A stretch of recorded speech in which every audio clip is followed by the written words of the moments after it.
नमस्कार। स्वागत है आप सभी का फिर से हमारे नए वीडियो में। आज हम लोग सिवनी जेल में मेरी भेंट यह प्रसंग को लेकर के आए हुए हैं, जिसमें श्री गुरु जी के जेल में जब वो जेल में थे तब से अगर कैसे-कैसे क्या-क्या हुआ, क्या प्रोसेस हुआ, क्या सुविधाएँ थी, क्या सुविधाएँ नहीं थी जेल में, इस चीज़ को देखेंगे और कैसे इस सत्याग्रह को बंद किया गया और खत्म किया गया। उसके बाद में श्री गुरु जी बाहर निकले, इस पुस्तक में देखेंगे। सिवनी जेल में मेरी भेंट 30 या 30वां अध्याय है और अभी हम लोग 2 पुस्तक लेकर चल रहे हैं, पत्र स्वरूप श्री गुरु जी और श्री गुरु जी जीवन प्रसंग। पत्र स्वरूप श्री गुरु जी हमारे जॉइन मेंबरशिप वालों के लिए आप जो इसमें जॉइन करके आप उसमें पत्र जितने भी जीवन में पत्र लिखे हैं और उनका द्वारा लिखा गया पत्र, विश्व में अलग-अलग जगहों पर लिखा गया पत्र, अलग-अलग नेताओं को लिखा गया पत्र, सभी पत्र आपको पत्र स्वरूप श्री गुरु जी में मिल जाएगी। प्रतिबंध काल में 48 में श्री गुरु जी आह्वान पर स्वयंसेवकों ने देश भर में संघ शाखाओं को प्रारंभ करने का आंदोलन छेड़ दिया। हजारों हजारों स्वयंसेवकों को सरकार गिरफ्तार करके जेल में बंद करा चुकी थी। गांधी जी द्वारा प्रवर्तित सत्याग्रह पद्धति को अपना करके संघ ने नैतिक विजय प्राप्त कर ली थी। अब ऐसा वातावरण भी की आवश्यकता थी जिसमें सरकार से वार्ता हो सके। अतः मैंने भारत सरकार से गृह विभाग का पत्र आरंभ किया और वो जो भारत सरकार थी अब ऐसा माहौल बन गया था कि भारत से अब क्योंकि देश भरो आंदोलन और जेल भरो आंदोलन और संघ की शाखाएं और तेजी से बढ़ाने के लिए गांधी जी ने गुरु जी यानी गोलवलकर जी ने आह्वान कर दिया था, तो आंदोलन शुरू हो चुकी थी। अब आपको अच्छे से काम करना पड़ेगा, नहीं तो केंद्र सरकार के साथ अब बात करने का यह मौका आ गया था। तो गृह विभाग यानी गृह होम मिनिस्ट्री से यह बातचीत प्रारंभ हुआ। केंद्रीय सरकार ने केवल सरदार पटेल ऐसे थे जो चाहते थे कि यदि गुरु जी किसी प्रकार सत्याग्रह स्थगित कर दे तो संघ पर से प्रतिबंध हटाने की दिशा में कुछ प्रयत्न किया जा सकता है। सरदार पटेल ही ऐसे थे जो चाहते थे कि हाँ उसको, और पटेल ही ऐसे लीडर थे जो लिटरली चाहते थे कि संघ के ऊपर में प्रतिबंध हटा दिया जाए और उनके ऊपर में काम करने के लिए छोड़ दिया जाए। बाकी सभी नेता उसका विरोध कर रहे थे। से मेरी पहली भेंट 12 जनवरी 1949 को हुई। दोपहर को 3 बजे में लगभग मैं कारागार से उस भाग की ओर गया जहां उन्हें देखा गया था। संभव है कि वह भाग विशेष बंदियों के लिए बनाया गया था।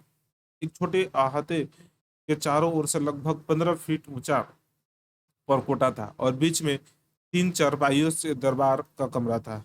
इस परकोटे के द्वार की विरुद्ध दिशा में ही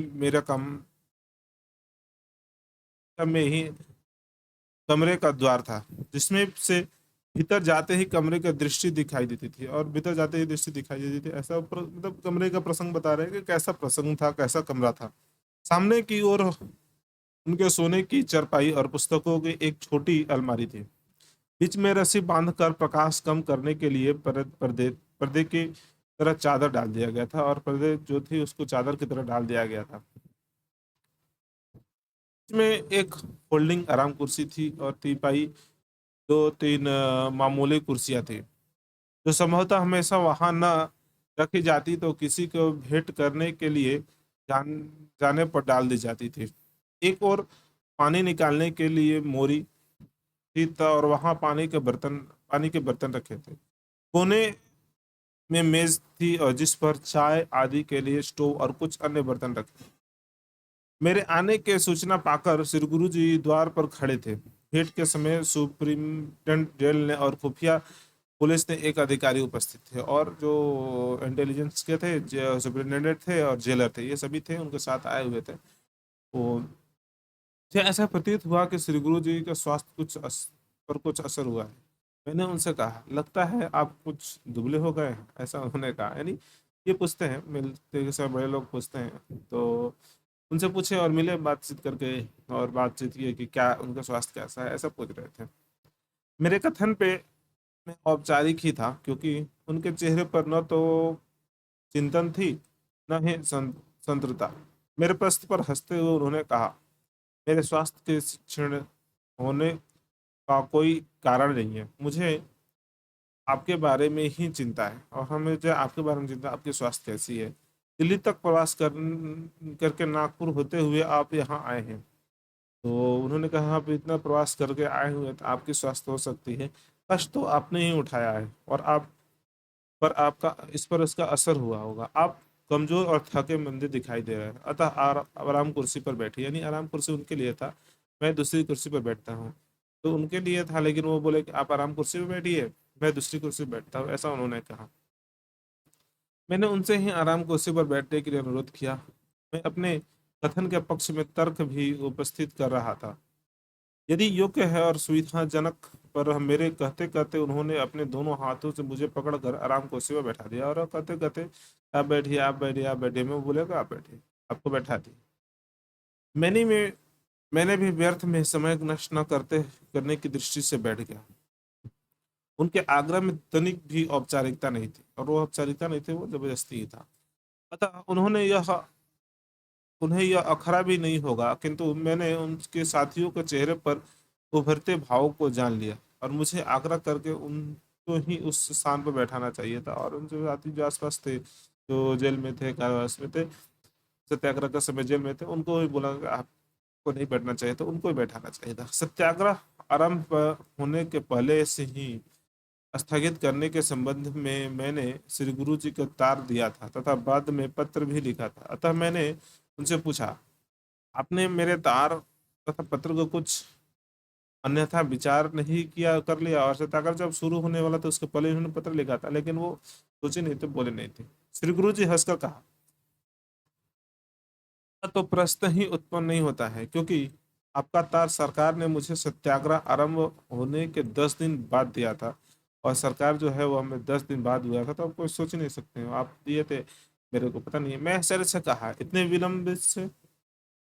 इससे तो तार देने के अर्थ ही नहीं समाप्त हो जाता है। तो तार जो जेलर थे या सरकारी कर्मचारी हो गए, रोक दिए थे, नहीं भेजे थे। सरकारी लाल फीताशाही के प्रति व्यंग पूर्ण हास्य करते हुए श्री गुरु जी ने कहा, सरकारी लाल फीताशाही, उसमें लाल फीताशाही थी। तो श्री गुरु जी ने, तंत्र में तत्परता का यह एक नमूना है, इतने राष्ट्र में तत्परता रही है, ये नमूना है, आप देख सकते हैं। तो देखिए कि कैसे वो सभी चीज को व्यंग करते और मजाक मस्ती में कैसे काम कर रहे थे। महापुरुषों और नेताओं के संपर्क में ये चैप्टर है, ठीक है।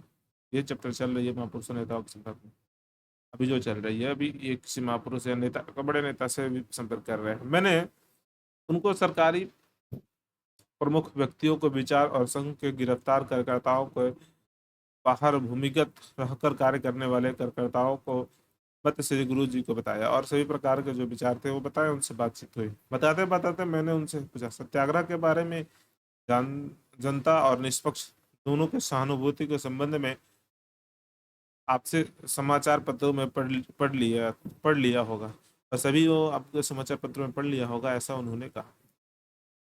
श्री गुरु जी ने बताया, इधर कई दिनों से मुझे समाचार पत्र नहीं मिले, और इस कई दिनों समाचार पत्र भी नहीं मिले। ऐसे अगर पॉलिटिकल जेलर है, जो पॉलिटिकल कैदी है, तो उनको मिलना चाहिए। जिस कानून के अंतर्गत मुझे गिरफ्तार किया गया है उसके अनुसार मुझे 2 अखबार मिलना चाहिए, पर सरकार की ओर से वे भी नहीं भेजे जा रहे हैं। यह अच्छा अच्छा ही हुआ, और पेपर नहीं आ रहे तो अच्छा हुआ, मुझे शांति मिल रही है। समाचार पत्र नहीं आने के मन में अखंड शांति मिलती है, और समाचार पत्र मिलने से अखंड शांति मिलती है, इसलिए अच्छा है, नहीं मिला है। व्यग्रता या बाधा उत्पन्न होने की संभावना ही नहीं रहती है। मैंने उनसे कहा, संघ यदि सत्याग्रह स्थगित कर दे तो बाहर से निष्पक्ष नेता मध्यस्थता करने के तथा यथासंभव प्रयत्न करेंगे। इस संकटपूर्ण परिस्थिति में श्री गुरु जी विचलित थे।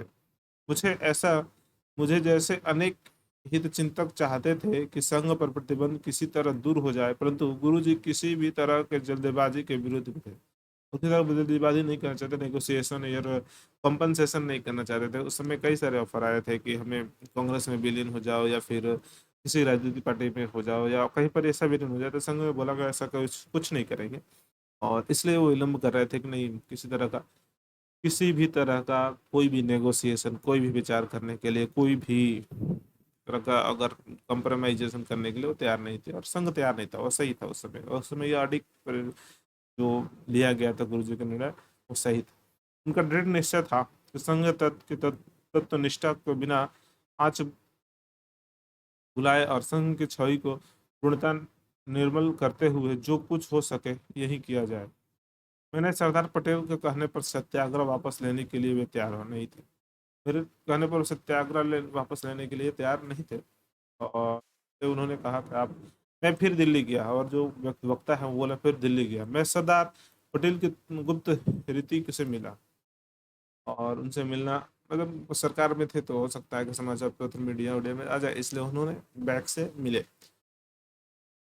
कारावाह में इस भेंट का आयोजन किया और उन्होंने मुझे बरामदे में कुछ देर तक अंधेरे में खड़ा किए रखा। सरदार पटेल लेट गए और कुछ समय बाद सरदार पटेल लेट गए, उनके सिराहने की खिड़की बंद कर दी गई और सारे बल्ब बुझा दिए गए।